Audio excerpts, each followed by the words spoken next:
ఇంకున్న 70-80 days లో మన focus ఒకటి ఉండాలి.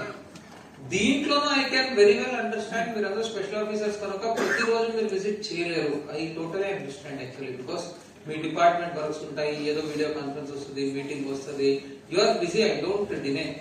బట్ కానీ రియల్ అడ్మినిస్ట్రేషన్, రియల్ లీడర్షిప్ ఎప్పుడవుతుంది? మనం లేకపోయినా పనులు జరిగేటట్టు మనం వ్యవస్థని సృష్టించినప్పుడే రియల్ లీడర్షిప్ వస్తుంది.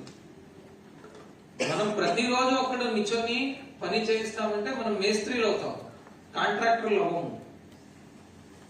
సో మనం కాంట్రాక్టర్లు అవ్వాలి, ఆ దిశలో ప్లాన్ చేసుకోవాలి. ఈ ప్లానింగ్ ఏంటి?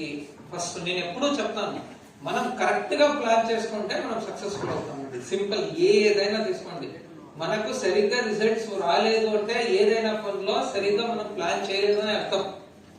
సో దానికి మై రిక్వెస్ట్ ఈస్, ఏదో ఇచ్చారు, పీపీటీలో ఇచ్చారు, ఒక షెడ్యూల్ ఇచ్చారు, స్లిప్ టెస్ట్ పెట్టాలి, ఈ టైంలో రెమిడియల్ క్లాస్ పెట్టాలి, ఇవన్నీ మరో చూసుకొని ఊరికే చదువుకొని మీరు అక్కడికి వెళ్ళి ఇవన్నీ చేయాలి అని హెచ్ఎంఓ చెప్పి వస్తే జరగదు. All it requires is focus. Focus on what?